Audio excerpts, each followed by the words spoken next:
Sidney and Tammy Moorer spent most of their bond hearings on Saturday in silence, speaking only when spoken to by the judge, each answering in just a few words. In separate bond hearings, Sidney and Tammy were each charged with obstruction of justice and 2 counts of indecent exposure. But how these charges relate to Heather Elvis, who went missing more than 2 months ago, is still unknown.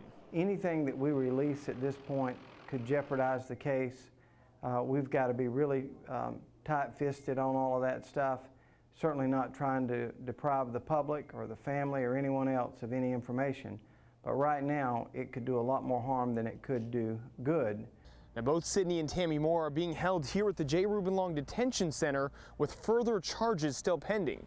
But what those charges are, we're still waiting to find out. Horry County Solicitor Jimmy Richardson says his office, along with law enforcement, continue to investigate and plan on filing more severe charges against both Sidney and Tammy Moorer. Tammy Moorer's defense attorney says he's already preparing for the worst-case scenario. This has been there's been a long investigation.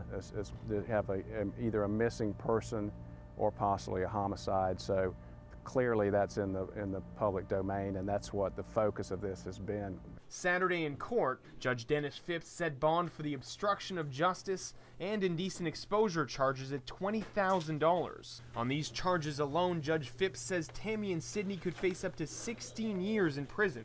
Both are due back in court on May 2nd. In Horry County, Mark Liverman, WPDE News Channel 15.